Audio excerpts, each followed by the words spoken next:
Mesdames, Messieurs, bienvenue à ce premier reportage exclusif et destiné spécialement à la couverture des 31e Championnats du monde FIS Junior de ski alpin. Ici Marc Durand. Du 18 au 28 février prochain, le Mont-Sainte-Anne et le massif de Petite-Rivière-Saint-François accueillent la crème de demain, celle qui sera présente aux Championnats du monde, aux prochains Jeux olympiques. Prenez par exemple lors des éditions dans la région en 2000 et en 2006, la présence de Axel Lund-Svindal, Julia Mancuso, Eric Gay, Tina Madze, Lindsey Vonn. Pour l'édition 2013, au portillon de départ, les ouvreurs de piste Henrik Simard et Nicolas Racine, coprésidents de l'événement. Henrik Simard, je suis coprésident des Championnats du monde junior de ski alpin Québec 2013. Mon nom est Nicolas Racine, je suis coprésident des Championnats du monde junior de ski alpin Québec 2013. On travaille là-dessus sur le championnat du monde depuis approximativement 2 ans. Il faut comprendre que pour faire le championnat du monde, il faut faire ce que la FIS appelle une épreuve test, une épreuve de qualification, qui se trouvait être les championnats canadiens seniors l'an dernier, qui ont eu lieu au mois de mars à Québec, au Mont-Sainte-Anne et au Massif. C'est un travail de très longue haleine. C'est un plus gros travail que ce qu'on s'imaginait au début. Quand on a reçu l'événement, on pensait qu'il y avait beaucoup de support qui venait plus des fédérations, etc. Mais c'est le comité organisateur vraiment qui prend tout en main. Le comité organisateur a travaillé très, très fort, mais il y a énormément de bénévoles autour de cette organisation-là. On estime à plus ou moins 650 journées bénévoles qui vont se faire dans les 10 prochains jours facilement. Puis quand on pense à la logistique impliquée, au bénévolat, médias, les accréditations médias, il faut nourrir les gens. C'est plus de 500 personnes qu'on nourrit tous les jours, qu'on loge. On doit loger dans plusieurs endroits, plusieurs sites, préparer les salles de partage. La clé du succès, c'est ça, les coprésidents, on est là, le comité organisateur est là, c'est super, mais la clé du succès, c'est vraiment les bénévoles. On est très heureux d'accueillir ici plus de 250 athlètes qui vont concourir dans les 5 disciplines et également plus de 250 accompagnateurs. Alors, c'est autour de 500 personnes qui débarquent ici de plus de 35 pays à travers le monde pour les 10 jours de compétition.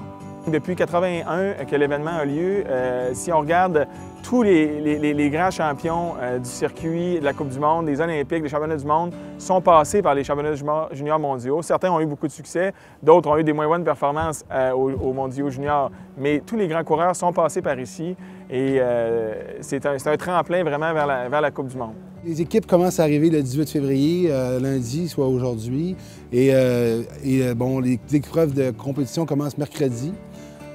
Au Massif. Alors, il y a des entraînements de descente. Ensuite de ça, il y a Mont-Sainte-Anne qui commence jeudi, où des épreuves techniques. Les highlights, je pense, de la semaine, bon, les athlètes vont vivre une très belle soirée, la soirée d'ouverture le mardi soir. Ils vont vivre une expérience avec le train de massif de Charlevoix. Ils vont se déplacer à l'hôtel La Ferme. On a fait une soirée vraiment orientée vers les athlètes, parce que c'est les demandes qu'on avait eues, que ce soit très athlète-friendly, si on veut. Moi, je pense que ce serait caché de dire qu'on ne cherche pas à avoir une étape de la Coupe du monde dans l'Est, dans les 2 montagnes, au Massif ou au Mont-Sainte-Anne. Je pense que c'est vraiment un objectif et c'est un peu l'approche que le comité organisateur a pris pour préparer ces championnats-là. On est très craqués, on a bien hâte. Les athlètes arrivent aujourd'hui, on est content de les voir et puis on espère que tout le monde va s'amuser et on va faire une grosse fête du ski à travers ça. Si Nicolas Racine et Henrik Simard sont en feu, c'est qu'ils peuvent compter sur 2 montagnes de calibre international. Le massif de Petite-Rivière-Saint-François pour les épreuves de vitesse et le Mont-Sainte-Anne pour les épreuves techniques. Dans ce premier de 2 reportages concernant ces montagnes, voici l'histoire du Mont-Sainte-Anne. Cette montagne est là depuis toujours, mais ses lignes blanches en hiver ne le sont pas. En fait, le domaine skiable du Mont-Sainte-Anne est d'abord né de 4 hommes qui, en 1943, ont le mandat d'en explorer le potentiel. Parmi eux, François Pichard, président de la vallée du Saint-Laurent de l'Association canadienne de ski alpin. Quelques arbres abattus plus tard, une ligne blanche apparaît sur la montagne. En 1947, la pionnière était née et les championnats canadiens servent de sélection olympique. Ces images témoignent des difficultés du parcours et de la témérité de ces skieurs. Le Mont-Sainte-Anne était déjà destiné à de grandes choses. La station ouvre définitivement ses pentes en décembre 1965. Déjà, elle compte 10 pistes et 4 remontées mécaniques, dont une télécabine. Longtemps le secret le mieux gardé de la région, ces aménagements allaient définitivement marquer l'histoire. Arrive le réputé Dumorier international de ski alpin, puis en février 1967, les premiers Jeux d'hiver du Canada où se déroulent les épreuves de saut à ski, de ski de fond et de ski alpin. La montagne grandit au rythme de ses événements internationaux, Coupe du monde de ski alpin, de ski acrobatique et de snowboard, championnat du monde junior de saut à ski et de combiné nordique en 1979. Aujourd'hui, le domaine skiable est réparti sur 3 versants de montagne, 67 pistes qu'on rejoint à l'aide de 10 remontées mécaniques.